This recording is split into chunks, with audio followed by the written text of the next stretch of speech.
Teman-teman sekalian, saya panggil saja teman-teman ya, biar lebih friendly. Ya. Pada kesempatan yang berbahagia ini karena waktu kita cukup singkat dan materi kita cukup padat, ya, kita akan langsung mulai. Nah, materi pada kesempatan ini adalah cara mudah create materi ceramah. Ya. Saya yakin teman-teman semua pasca ya atau setelah pelatihan ini banyak yang kemudian akan menjadi dai-dai yang handal.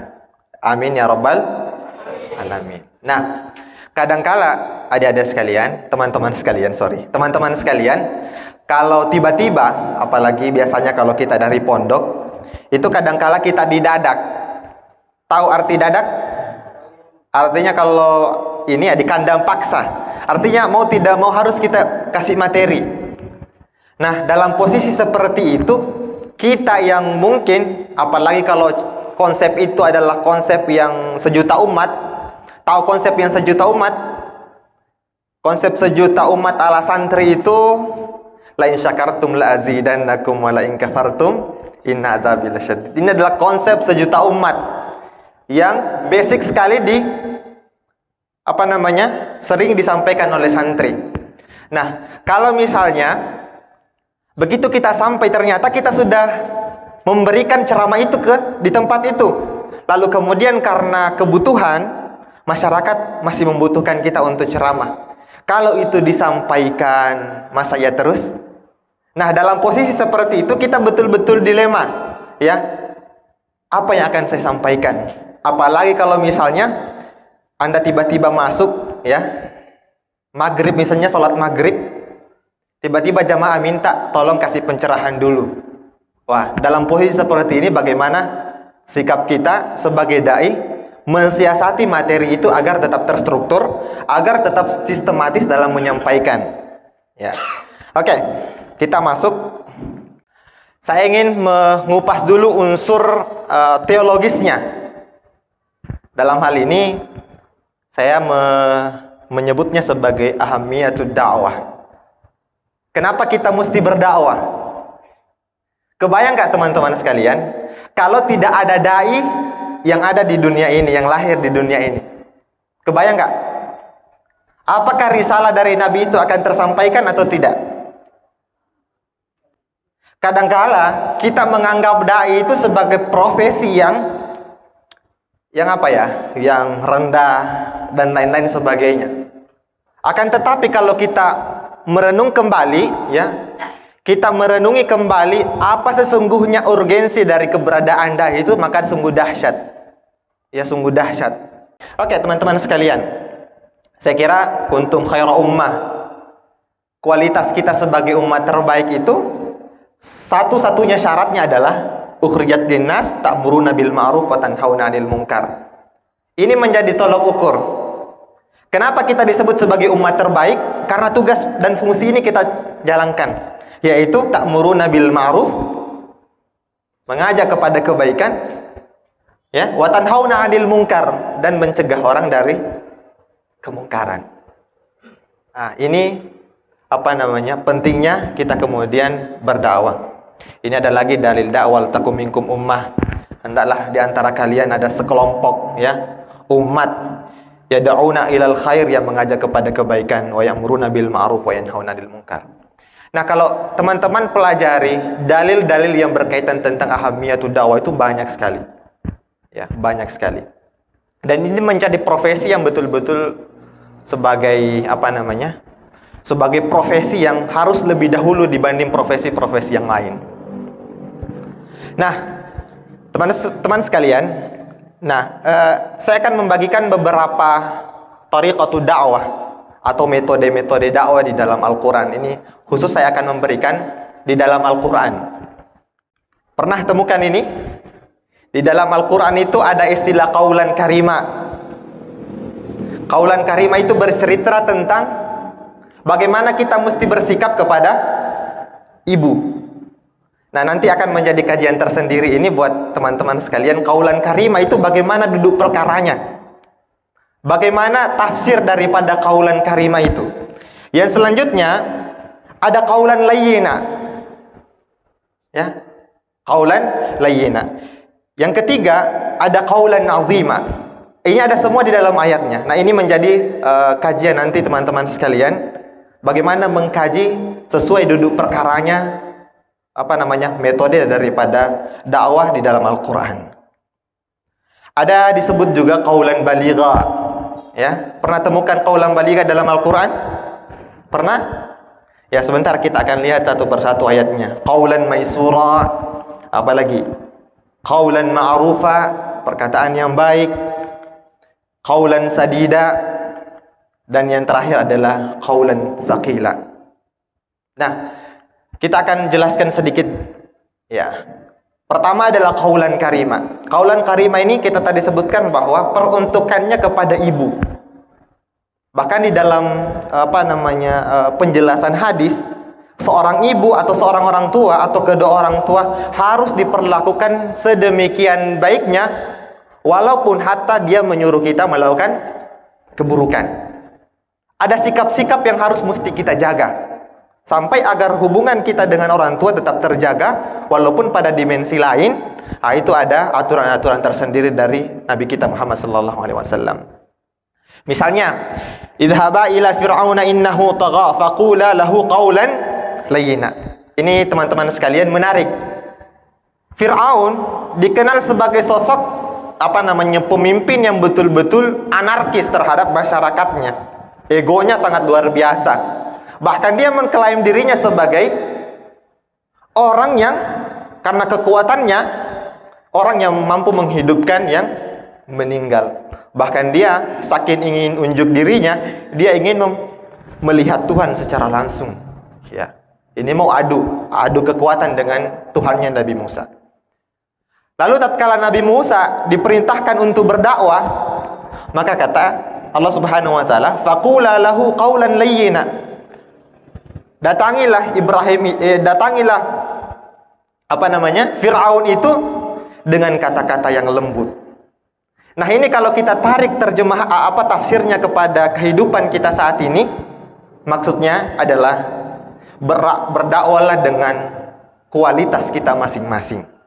Sebagai dai harus punya kualitas yang tinggi, sehingga manakala dia berdakwah, dia betul-betul mampu memposisikan dirinya bahwa kapasitas saya memang pembahasan di sini khusus untuk menyampaikan ini kepada pemimpin. Ini adalah tafsir-tafsir yang lain yang nanti teman-teman akan temukan insyaallah.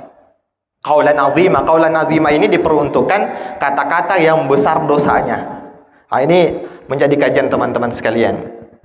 Qaulan baligha. Ini adalah perkataan yang membekas pada jiwa. Jadi kadangkala ada seorang ustadz ya yang secara konten yang disampaikan itu sebenarnya tidak terlalu bagaimana, tetapi karena dia punya powerful di dalam menyampaikan kata-kata itu, maka itu membekas pada jiwa kita. Biasa kan? Ada ustadz lain menyampaikan hal yang sama, tetapi begitu ustadz ini menyampaikan, itu betul-betul membekas pada diri kita. Ya tidak? Sehingga kita merasa, wah, ini betul-betul apa yang disampaikan. Padahal orang yang berbeda sangat berbeda dalam menyampaikan. Orang berbeda dalam menyampaikan. Qaulan maisura itu adalah ucapan yang lemah lembut. Nah, ini ada perbedaan qaulan layyina tadi dengan qaulan maisura. Itu apa sih sesungguhnya perbedaan intinya? Nah, ini akan menjadi kajiannya teman-teman juga ya. Insyaallah nanti begitu pulang di pondok ya cari tahu apa makna sesungguhnya, apa makna tafsirnya, sehingga kita dalam berdakwah kita mampu memposisikan diri kita. Kalau orang seperti ini, objek dakwah seperti ini, begini yang disampaikan. Kalau berdakwah kepada pemimpin, begini cara berdakwahnya. Kalau berdakwah kepada masyarakat, begini cara berdakwahnya. Oke. Ada qaulan ma'rufa. Ini qaulan ma'rufa ini pembahasannya tentang perempuan yang telah kehilangan suami. Nah, bagaimana urgensi qaulan ma'rufa itu di dalam Al-Qur'an? Perkataan yang baik itu yang tidak menyindir ya. Dia punya sindiran tetapi sindirannya sangat halus. Itu di dalam qaulan ma'rufa. Ini sangat panjang kalau teman-teman ingin bahas. Ada juga qaulan sadida, tutur kata yang benar. Qaulan ma'rufa, qaulan sadida, apalagi qaulan saqila. Ini adalah perkataan yang berat. Ya, ada perkataan yang berat. Oke. Itu unsur teologisnya tadi yang kita sampaikan, ahamiyatud da'wah wa tariqatud da'wah fil Qur'anil Karim. Yang selanjutnya, ini adalah materi inti kita. Siap menulis? Ya. Ada semua pegang HP? Coba angkat tangan yang tidak pegang HP.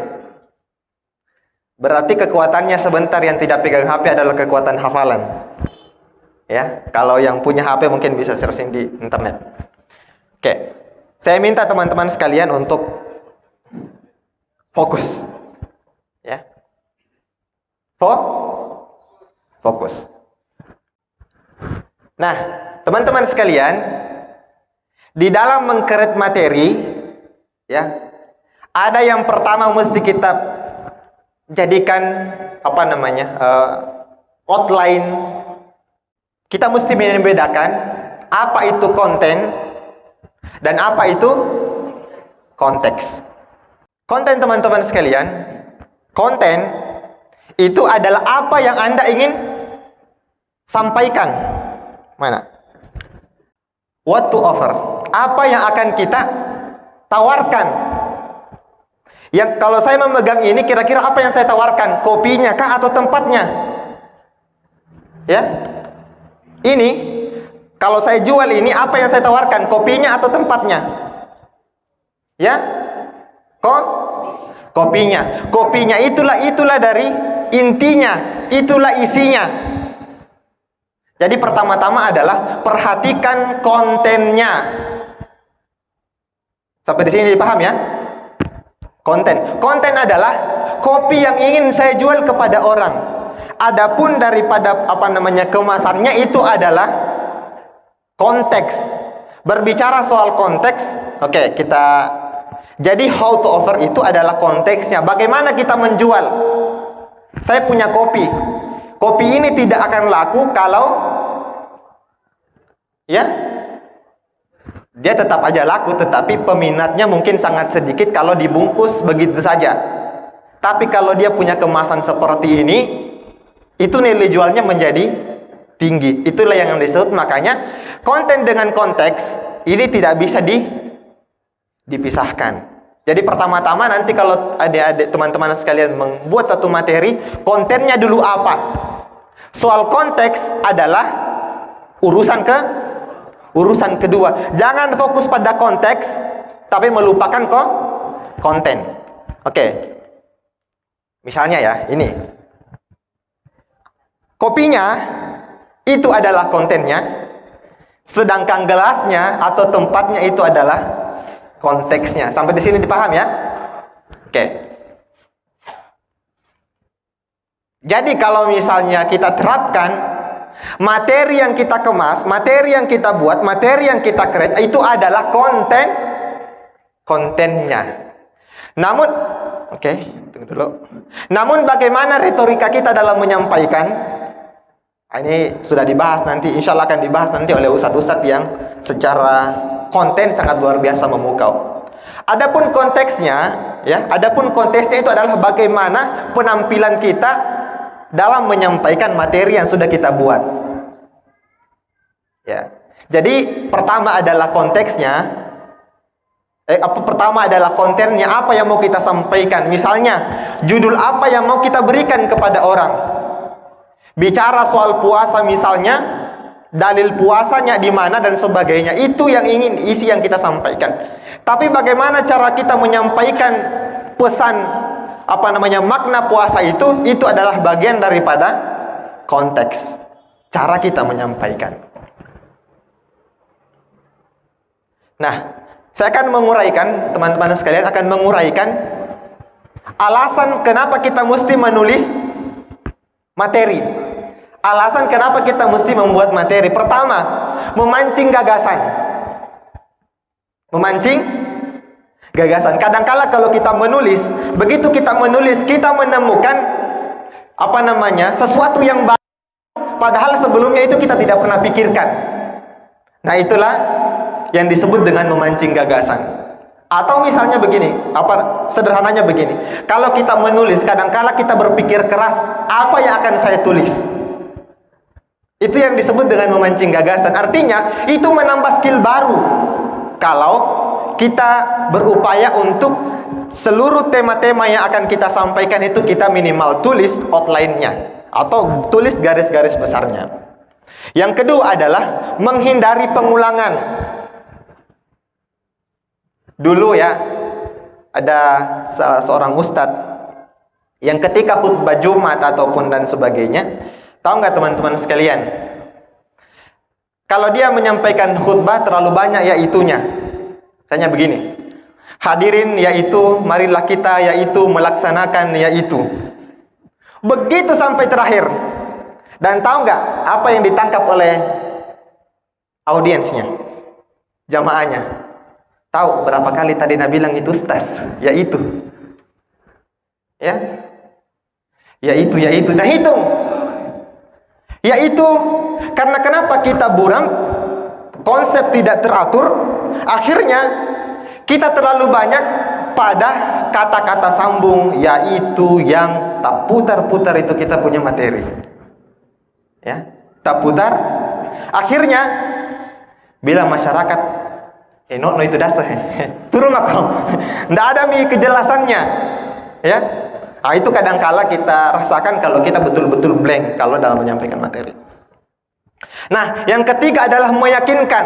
Meyakinkan dari sisi mana teman-teman sekalian? Karena kalau kita menulis, itu artinya kita mampu mempertanggungjawabkan konten yang akan kita sampaikan.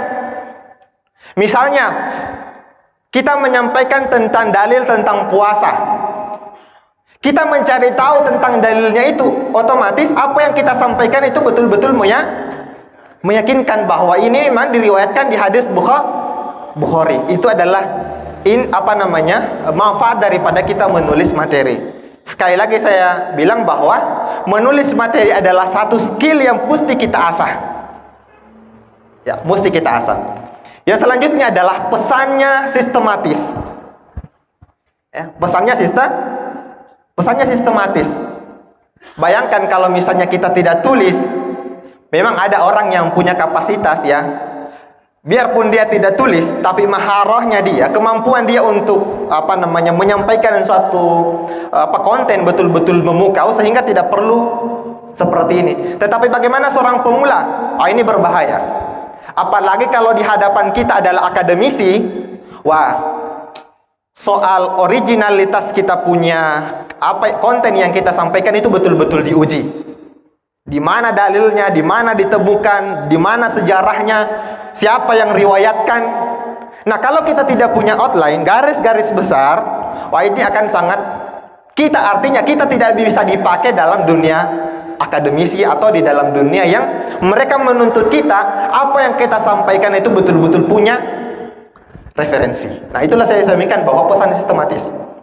Yang ketiga, yang keempat, yang kelima adalah kita mampu mengambil satu kesimpulan dan kita jadikan sebagai kata-kata yang memiliki power. Ya, yang memiliki power. Nah, itu adalah manfaat tersendiri bagi kalau kita menulis. Nah, teman-teman sekalian, materi sistematis ya.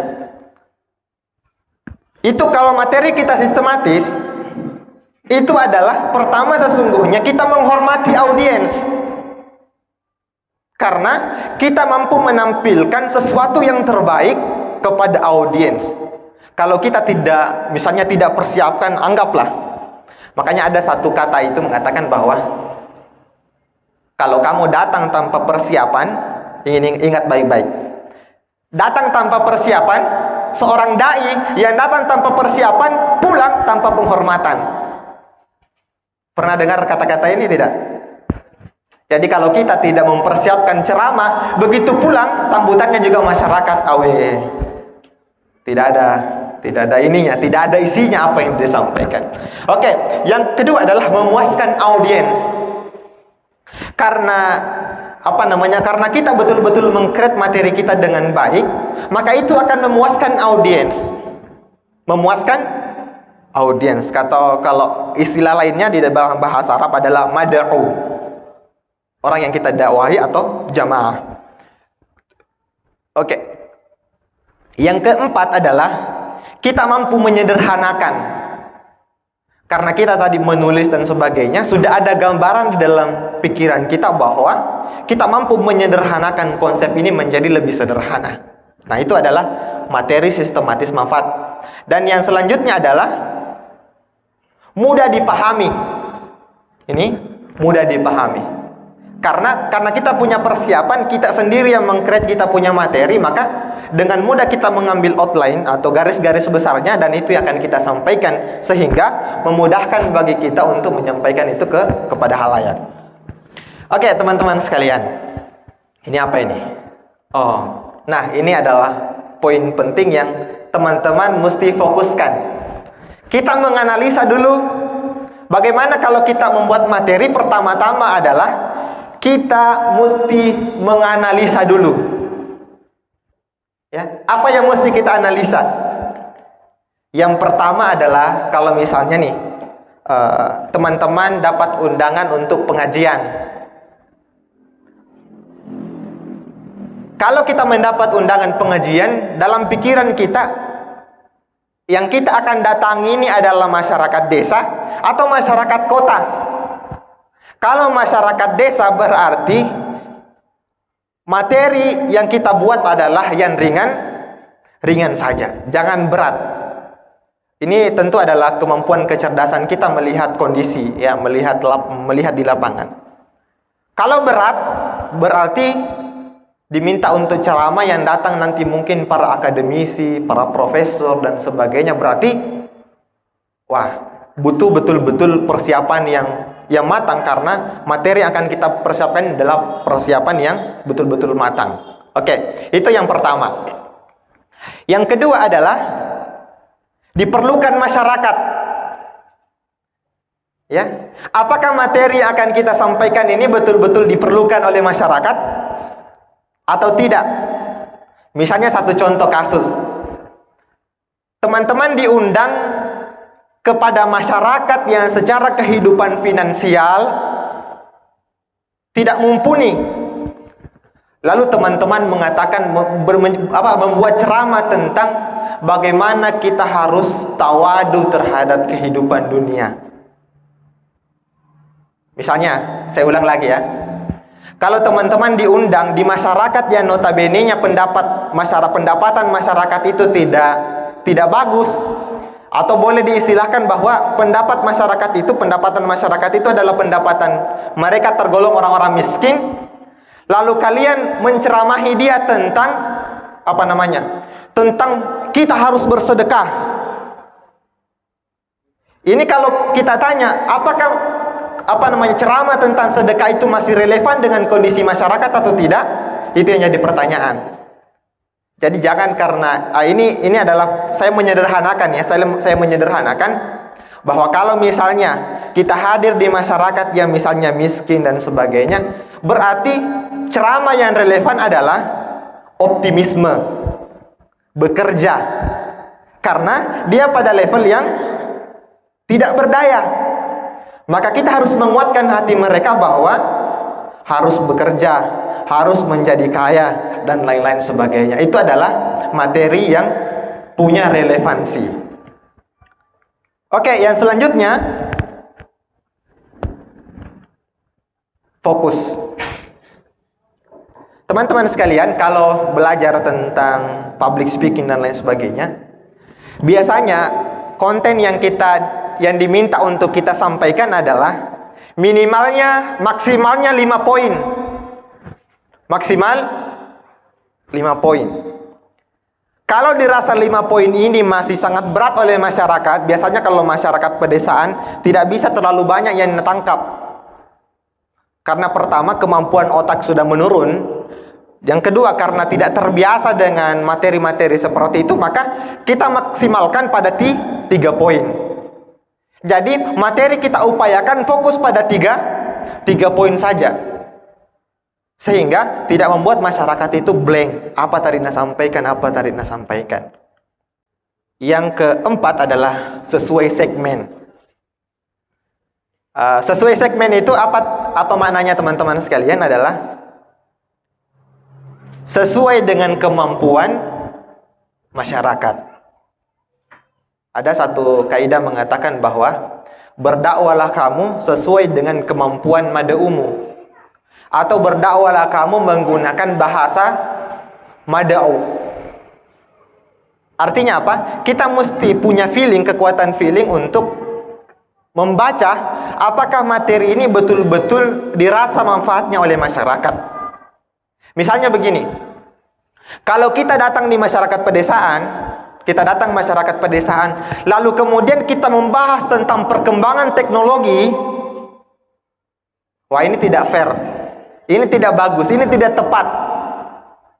Yang tepat kalau kita datang ke jamaah yang pedesaan adalah bagaimana memaksimalkan ibadah antara usaha dunia dengan kerja-kerja dunia dan kerja-kerja akhirat harus relevan, harus sesuai dan sebagainya. Inilah yang kita maksud sesuai dengan segmen. Jadi perhatikan kalau misalnya teman-teman datang ke daerah, ini berat, tapi teman-temannya sudah punya banyak jam terbang, itu insya Allah akan mudah.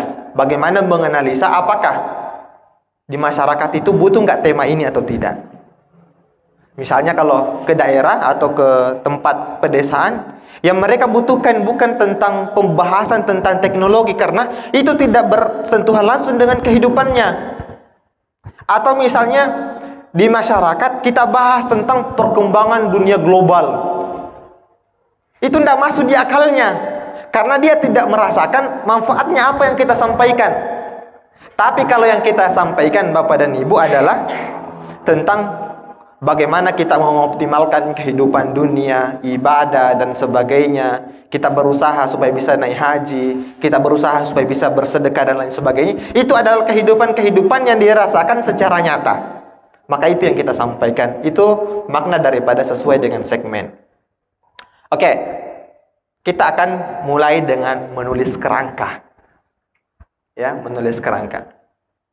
Pertama teman-teman sekalian, ya ada roadmap-nya. Ya. Roadmap itu kita sebutkan dengan kerangka ya. Tujuan. Pertama adalah tujuan. Tujuan ini maksudnya adalah kita ketika ada undangan, tujuannya adalah apa yang akan kita sampaikan. Misalnya karena harinya adalah hari Jumat, maka tujuan kita supaya masyarakat itu paham betul tentang urgensi Jumat, sehingga beliau datang tepat, mereka ini atau jamaah-jamaah itu datang tepat waktu. Ya. Itu yang disebut dengan tujuan. Atau misalnya ada orang kematian, kita membuat materi apa sesungguhnya tujuan kita. Kita ingin membahas, misalnya karena di masyarakat itu belum terlalu bagus pemahaman akidahnya orang, berarti kita ingin membahas tauhid misalnya. Karena masih banyak bersentuhan dengan kehidupan yang supranatural, maka kita membahas itu tujuan kita. Kita ingin memahamkan konsep itu kepada mereka. Konsep tauhid. Yang kedua adalah topik. Setelah kita membuat satu tujuan, yang kedua adalah topik. Kalau kita sudah membuat tujuan, yang kedua adalah topik. Apa topiknya? Kita ingin masyarakat itu memahami konsep tauhid. Oke, topik yang akan kita angkat adalah tauhid. Oke, yang selanjutnya adalah audiens. Kita juga harus punya kemampuan memahami audiens. Kira-kira kalau tauhid ini saya sampaikan, itu tidak berimbas besar nggak dengan masyarakat? Kalau imbasnya besar, berarti kita mesti mensiasati tema kita atau materi kita itu agar lebih ringan dan sebagainya. Jadi seperti itu. Yang selanjutnya adalah pesan utama. Jangan lupakan kalau teman-teman menyampaikan dakwah atau menyampaikan ceramah atau menyampaikan khutbah, satu hal yang tidak boleh terlupakan adalah penekanan daripada pesan utama yang telah kita sampaikan. Ya, ingat tadi konsepnya, minimal maksimal 5 poin, minimal 3 poin. Ya, maksimal 5 poin, minimal 3 poin. Jadi kalau misalnya teman-teman membuat konsep, upayakan maksimal 5. Itu kalau masyarakat perkotaan, masyarakat yang terbiasa dengan keilmuan. Tapi kalau tidak, jangan. Ini intinya teman-teman sekalian. Ya. Kata kunci menulis sistematis itu adalah pertama why, yang kedua adalah what. Jadi why itu kenapa? Kenapa kita menulis itu? Yang kedua adalah apa. Nah, di kata apa ini adalah tentang apa definisinya, apa saja imbasnya kalau ini terjadi. Sebentar kita akan jabarkan lebih lanjut. Dan yang ketiga adalah how. How ini teman-teman sekalian adalah solusi daripada masalah yang pernah teman-teman buat. Misalnya di kata why ya, teman-teman merasa bahwa ada fenomena masyarakat yang terjadi, misalnya Citayan Fashion Week. Ya, itu kan yang lagi tren ya. Citayan Fashion Week. Itu apa penyebabnya? Itu adalah fenomena masyarakat. Ya, fenomena masyarakat. What, apa masalahnya? Kenapa itu bisa terjadi?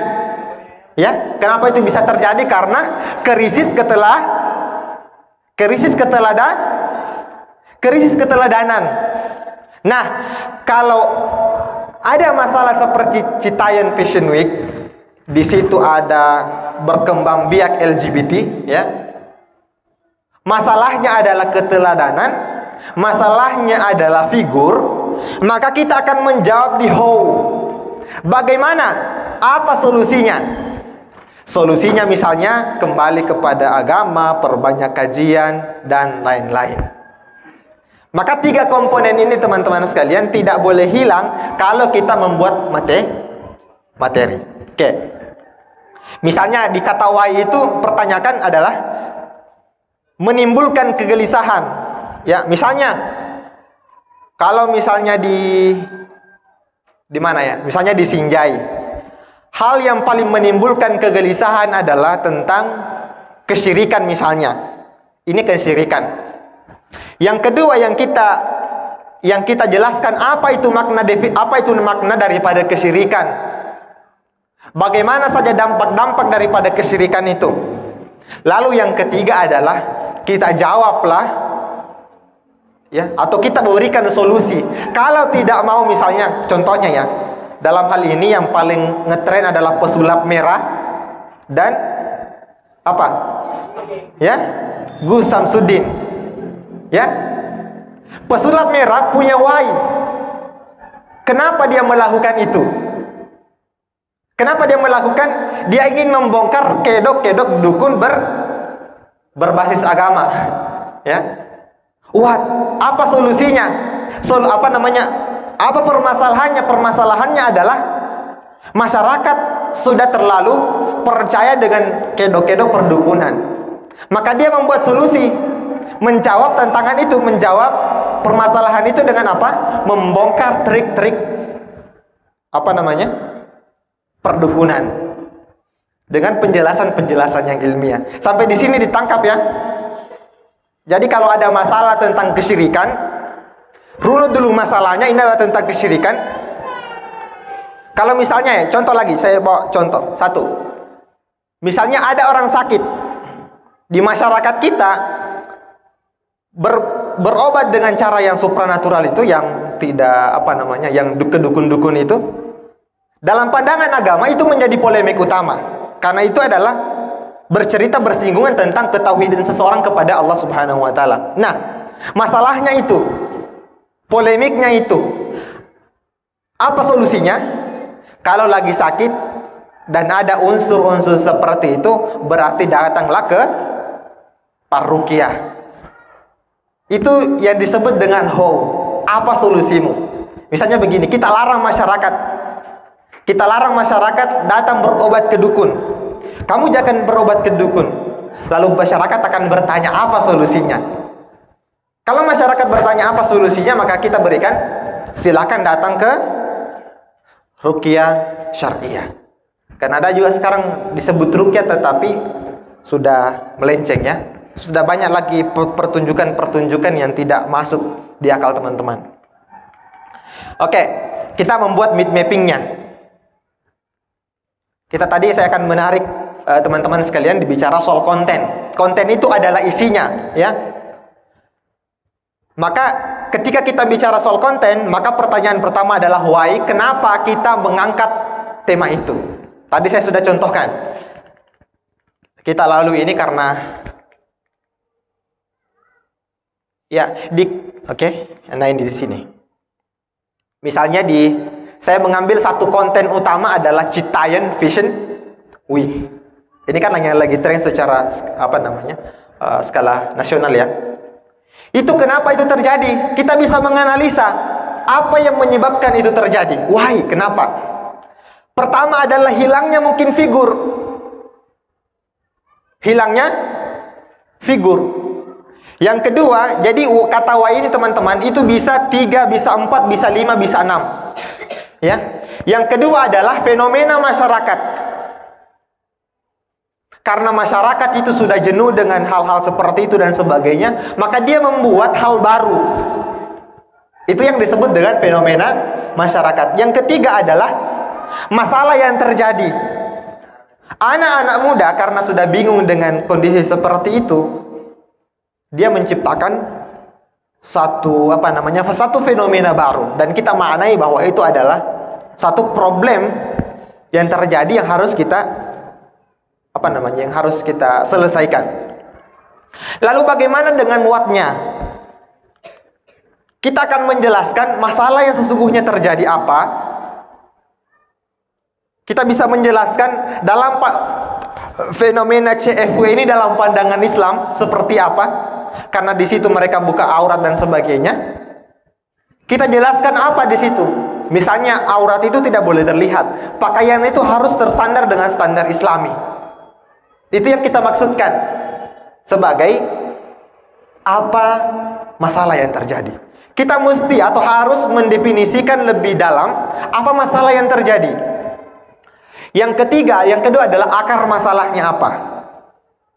Nah, soal akar masalah ini teman-teman sekalian, ini bisa menjadi PR utama. Jadi jangan karena ada hal yang riuh, ada hal yang update, lalu kemudian kita semena-mena menanggapinya. Yang ketiga adalah dampak. Jadi kita kalau bicara dampak, apa dampak yang terjadi dari fenomena Citayan Fashion Week? Ada dampaknya di Makassar, ada dampaknya di Manado, ada dampaknya di daerah-daerah lain. Itu adalah dampak-dampak yang terjadi. Oke, yang ketiga adalah how. Bagaimana? Kata bagaimana adalah kita menciptakan solusi. Oke, dia bicara tentang fashion yang tidak memperkenalkan tentang keislaman. Kita harus memberikan solusi bahwa fashion itu atau pakaian yang tersandar itu adalah pakaian yang sesuai dengan Islam. Oh begini loh, baju koko dan lain sebagainya. Itu adalah solusi yang kita tawarkan. Yang kedua adalah pemahaman agama. Jadi selain itu fashion Islami yang kita tawarkan, yang kedua adalah pendalaman agama, karena di situ marak misalnya kalau analisanya adalah banyak menjadi panggungnya kaum-kaum LGBT di situ. Maka pemahaman agama itu penting. Dan yang ketiga adalah wadah. Kalau kita mau tarik, apakah Citayan Fashion Week ini perlu kita pindahkan tempatnya atau sebagainya, karena analisanya itu mengganggu pengendara lain. Nah, kalau dipindah tempatkan, di mana tempatnya yang paling bagus dan ideal? Nah, itulah yang kita maksud adalah how. Bagaimana kita menciptakan solusi-solusi ketika kita sudah menemukan akar masalahnya, menjelaskan apa dampaknya. Yang ketiga yang tidak boleh luput dari seorang dai adalah apa solusi yang ditawarkan. Karena jangan sampai kita menjelaskan tentang konsep menjelaskan tentang apa yang terjadi, merumuskan tentang bagaimana dan sebagainya, tapi kita lupa memberikan solusi kepada masyarakat. Oke, sampai di situ ya. Nah, teman-teman sekalian, dalam membuat materi ada tambahan-tambahan yang kita sebut dengan memperkaya materi, memperkaya konten. Tentu ini tidak asing lagi buat teman-teman. Kalau teman-teman ceramah, teman-teman bicara di hadapan orang, kadangkala yang paling berkesan itu adalah analogi. Ya tidak? Analogi yang memang itu disengaja dihadirkan dan itu sangat kental dengan kehidupan kita. Misalnya analogi tentang apa ya? Tentang puasa misalnya. Kita menganalogikan puasa itu ibaratnya apa ya?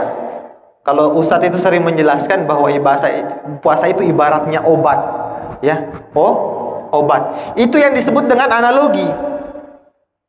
Kita mampu menyederhanakan kata makna puasa itu atau urgensi puasa itu atau hikmah puasa itu dalam satu analogi, bahwa puasa itu adalah obat. Bayangkan ya, kalau satu-satu kita menjelaskan, bayangkan kalau kita makan terus misalnya, atau ada motor diisi terus bensin, maka apa yang terjadi? Atau diisi full oli misalnya, apa yang terjadi? Maka akan bermasalah, bisa-bisa bocor dan sebagainya. Jadi kita analogikan puasa itu sebagai obat. Jadi seperti itu. Kita harus menciptakan analogi yang banyak. Kematian, dalam syair bicara soal kematian ya. Dalam salah seorang penyair mengatakan al-mautu babun wa kullun nasi dakhiluhu. Kematian itu ibarat pintu dan manusia akan melaluinya. Itu yang disebut dengan analogi, sehingga analogi itu memudahkan kita untuk menjelaskan lebih detail, lebih sederhana, dan lebih bisa ditangkap.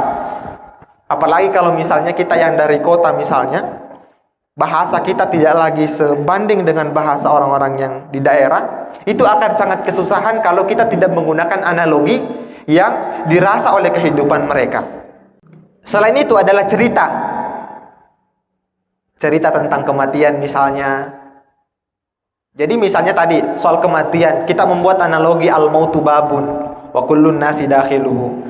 Ceritanya misalnya kita mengangkat satu cerita yang sangat dirasakan oleh masyarakat. Ceritanya adalah bagaimana Bapak Ibu kalau misalnya meninggal dunia, apa yang akan dicerita oleh tetangga-tetangga ibu-ibu sekalian? Cerita tentang kejelekan kah? Cerita tentang kejahatan kah? Ini adalah cerita. Yang makna sesungguhnya yang kita inginkan adalah masyarakat itu ingin memperbaiki hidupnya, memperbaiki amalnya oleh cerita ini. Masyarakat akan mengatakan bahwa cerita apa yang akan dirasakan kalau saya telah meninggal. Cerita apa ya yang saya tinggalkan kepada anak cucu saya. Itu yang ingin kita tinggalkan, atau itu yang kita ingin maksudkan. Kenapa kita menciptakan cerita itu? Agar dia berkesan. Dan kita tahu teman-teman sekalian, di dalam Al-Quran itu begitu banyak yang disampaikan kepada kita melalui tarikh, sejarah. Yang kedua adalah hasil riset atau data. Hasil riset atau data ini misalnya dipakai kalau teman-teman misalnya bicara tentang minuman keras atau alkohol. Nah, di sini bisa berfungsi hasil riset atau data. Jadi contohnya begini, Bapak dan Ibu sekalian, bicara tentang penggunaan narkoba misalnya di wilayah Bulukumba begitu banyak, dan dampaknya sangat mengenaskan misalnya. Sekian puluh persen orang Bulukumba misalnya menggunakan narkoba. Sekian puluh persen orang Bulukumba misalnya minum minuman khamr, minum minuman terlarang. Nah, ini akan memperkaya pengetahuan, dan ini sifatnya informatif kepada, oh ini bahaya, karena ada data yang disampaikan misalnya, dan contoh-contoh yang lain. Yang keempat, kita bisa menggunakan kata bermakna. Kata bermakna itu kalau bahasa sekarangnya adalah quotes, ya, kata yang punya makna. Jadi ada banyak kata-kata yang punya makna di dalam Al-Quran, di dalam kata-kata yang inspiratif, baik mau diambil dari Al-Quran, mau diambil dari hadis, ataupun perkataan-perkataan para ulama, perkataan-perkataan para ustadz. Dan yang kelima adalah humor. Nah, ini yang lihai menggunakan humor, gunakan humor. Karena tidak semua orang bisa berhumor. Kalau dia memaksakan dirinya berhumor, membuat orang lain ketawa, justru orang tidak ketawa. Pernah rasa seperti itu? Ada yang pernah rasa? Kita setengah mati ini bicara sejarah ini, bicara cerita ini supaya orang ketawa, tetapi yang terjadi adalah orang tambah tegang karena tidak ada yang ketawa. Tapi yang punya keahlian untuk menggunakan humor, boleh digunakan untuk humor. Oke, ini adalah terakhir, struktur materi. Jadi silakan dicatat bagangnya seperti apa. Struktur materi ini teman-teman sekalian, outline dasarnya itu pertama, temanya apa? Ya. Jadi buat buat kotak seperti ini. Tahu nggak kalau ada pemateri? Pemateri itu mampu ucapkan sampai 10 referensi dalam ceramahnya. Pola apa yang digunakan? Pola seperti ini. Ya. Jadi ada temanya, ada dalil atau riwayatnya, referensinya dari mana saja. Ya. Oke, saya contohkan. Pertama, nasihat Rasulullah kepada Mu'adz bin Jabal. Itu tema ceramah yang kita ingin sampaikan. Dalil atau riwayat, kita sebutkan hadisnya. Dan yang ketiga adalah referensinya, ini hadis atau riwayat dari mana.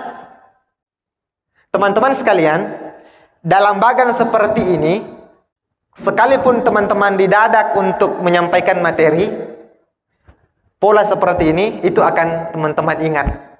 Ya, teman-teman akan ingat. Karena kenapa kita menggunakan pola seperti ini? Agar referensi itu penting.